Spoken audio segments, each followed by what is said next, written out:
ప్రభుత్వ పాటు ఎలాడబడుతున్నారు. అలాంటి సమయంలో మొదలుగా నిర్లక్ష్యంగా నువ్వు దేవుడు అయితే నిన్ను నువ్వు రక్షించుకొని నువ్వు అనేకులు రక్షించడానికి వచ్చావు, కానీ నీకే రక్షణ అంటే శరీర సంబంధంగా ఆలోచన. ఏ రకంగా ఆలోచన చేస్తున్నాడండి? శరీర సంబంధంగా రక్షణ కోసం ఆలోచన చేస్తున్నాడు, మరణం తప్పించుకోవడానికి చూస్తున్నాడు. కానీ తన ఆత్మ నరకానికి వెళ్లకుండా తప్పించుకోవడానికి తనకు ఆలోచన. రెండోది అందరూ మనం చూసినప్పుడు ఆయన ఏమంటారంటే, యేసు అందరూ చెప్తాం, యేసు నీ రాజ్యంతో వచ్చినప్పుడు నన్ను జ్ఞాపకం చేసుకున్నాము. యేసు ప్రభు ఎంత ప్రేమ కలిగిన ఉన్నాడు. దొంగ అయినా సరే ఆయన ప్రేమించే ఉన్నాడు. నేడు నీవు అందరూ చెప్పారు, నేడు నీవు నాతో కూడా పరమైసులో ఉన్నావు. రక్షించడం లేదా నరకం నుంచి రక్షించి భూలోకంలో ఉండగానే మనం నరకం నుంచి తప్పించుకోవాలి. చనిపోయిన తర్వాత మనకు అవకాశము, ధనవంతుడు చనిపోయిన తర్వాత నరకం నుంచి తప్పించమన్నాడు, కానీ అవకాశము లాజరు భేదవాడైనా సరే మనకి ఏమి లేకపోయినా, తినడానికి లేకపోయినా, తాగడానికి లేకపోయినా, ఉండటానికి ఇల్లు లేకపోయినా, చెట్టుకల్లో ఉన్నా సరే మన రక్షణ పొందుతాయి. కానీ మన ఆత్మ లాజరు లాగా వెళ్ళిపోతే మన రాజ్యానికి అబ్రహామును అనుకుంటారు. 15 రోగాలతో బాధపడుతున్న బైబుల్ చదువుకుంటే లాజరు గుర్తుకొచ్చారు. లాజరు చదువుకున్నప్పుడు లాజరు రోగాలు అయినా సరే కంగినాడు. దానికి ఇల్లు లేకపోయినా, ఆరోగ్యం లేకపోయినా, ఇల్లు లేకపోయినా, బంధువులు లేకపోయినా, సంబంధం లేకపోయినా ఆయన ప్రభుని నమ్ముకున్నాడు. కాబట్టి ఎక్కడికి వెళ్ళాడండి? పరలోక రాజ్యానికి వెళ్ళాడు. ప్రభు లాజరును రక్షించాడు. కొద్దిగా విశ్వాసం వచ్చింది. అనారోగ్యంగా ఉన్నా సరే, చచ్చిపోయినా సరే నేను ప్రభుని నమ్ముకున్నాను కాబట్టి నాకేమొచ్చింది నమ్మకం? లాజరు లాగా వెళ్తానికి ప్రభు సహాయము చెప్పి పెడదాం ప్రభు నామాన్ని మర్చిపోవాలి. కాబట్టి ప్రియమైన దేవుని పెట్టారా, నేడు రక్షకుడు మీ కొరకు పుట్టి ఉన్నాడు, మీ కొరకు పుట్టి ఉన్నాడు, మనందరి కొరకు పుట్టి ఉన్నాడు. ఆ ప్రభు ఇచ్చిన రక్షణను మనం సామెతల 3వ అధ్యాయం అప్పుడు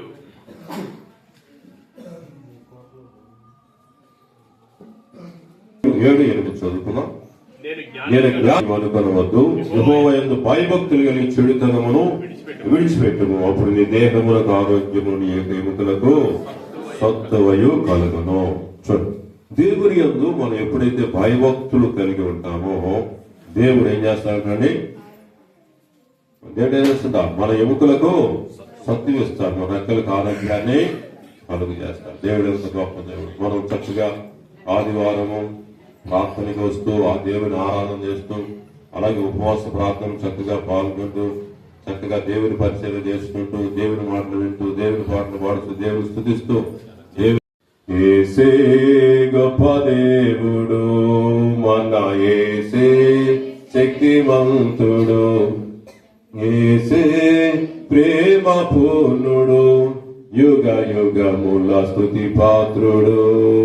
స్తోత్రము మహిమ జ్ఞానము శక్తి ఘనత మహిమ కలుగును ఆమేన్. స్తోత్రము మహిమ జ్ఞానము శక్తి ఘనత మహిమ కలుగును ఆమేన్. యేసే గొప్ప దేవుడు, మన యేసే కంసుడు, యేసే ప్రేమ పూర్ణుడు, యుగ యుగముల స్తుతి పాత్రుడు. కాబట్టి మన యేసు గొప్ప దేవుడు, మన యేసు గొప్ప దేవుడు, ప్రేమ గల దేవుడు, దయగల దేవుడు, కరుణగల దేవుడు, మన కోసం ప్రాణం పెట్టిన దేవుడు. అలాంటి గొప్ప దేవుణ్ణి మనం పూజించడం, ఆరాధించడం, గణపరచడం మనకి చాలా మంచిది.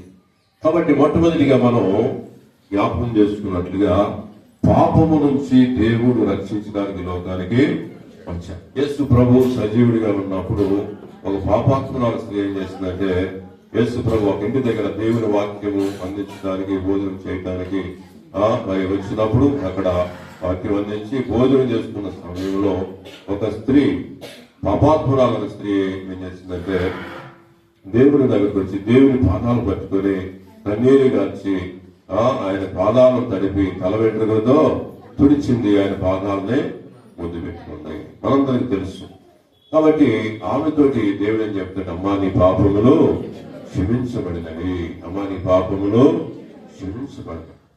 కాబట్టి పిల్లరా, దేవుని దగ్గరికి మరి వచ్చిన మనందరిని కూడా, మన పాపం కూడా, దేవునికి వ్యతిరేకమైన ప్రతి పాపమును కూడా అబద్ధాలు, దొంగతనాలు, మోసం, అన్యాయం, అక్రమం, విగ్రహారాధన, పాపము, మోసం, త్రాగుడు, దయగారులు, కోడిపోయిందాలు, ఎన్నో పాపములతో జీవిస్తూ ఉండగా దేవుడి దగ్గరికి వచ్చి దేవుడి సన్నిధిలో పాపాత్మనాడు స్త్రీలాగా కన్నీరు కాల్చి ఆయన పాదాలు పట్టుకొని పొద్దున్నే 9 గంటలు సాయంత్రం 5 వరకు కూడా కన్నీరుతోటి ఆయన దగ్గర నా పాపాలు ఒప్పుకోవడానికి ప్రభు సహాయము చేశారు.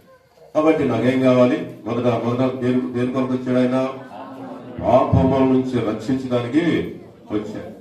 కాబట్టి పాప క్షమాపణ దేవుడి యేసు రక్తము ప్రతి పాపమును కడిగి వచ్చింది. అమ్మా నీ విశ్వాసము నిన్ను స్వస్థపరచును. కానాను స్త్రీ కూడా తన కుమార్తెకు దయ్యం పట్టినప్పుడు ఏం చేసింది? ఎక్కడికి వెళ్ళింది?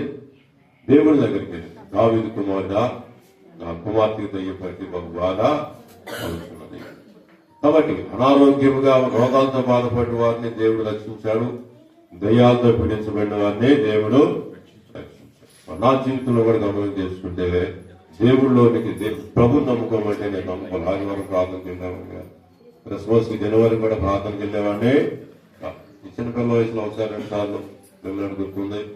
తర్వాత మా నాన్నగారు ఒకసారి క్రిస్మస్ పండుగ తెల్లవారుతాను ప్రార్థన చేసి తర్వాత దేవుడు లేడని చెప్పేవాడిని, దేవుడి సన్నిధికి వెళ్ళేవాడిగా. ఎందుకంటే 10వ తరగతి పరీక్షలు రాశాను. అప్పుడు తెలియని వయసులో యేసుప్రభా మరి 10th క్లాస్ పాస్ అయితే మీ కొబ్బరికాయ కొడతాను. నేను కొడతాను కొబ్బరికాయ జిల్లాచారం కొబ్బరికాయలు మన కొబ్బరికాయలు కొట్టాల్సిన పని లేదు. చిన్నప్పుడు తెలియక ఉంటాం.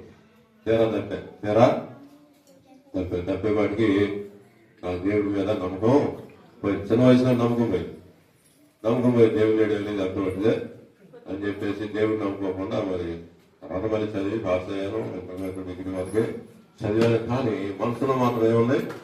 దేవుడికి వ్యతిరేకమైన మనసు. తర్వాత దేవుడి గురించి చెప్తే ఏమనుకున్నావు అంటే చదువుతున్నాం, ఉద్యోగం చేస్తాం, కష్టపడి పని చేసుకుంటాం,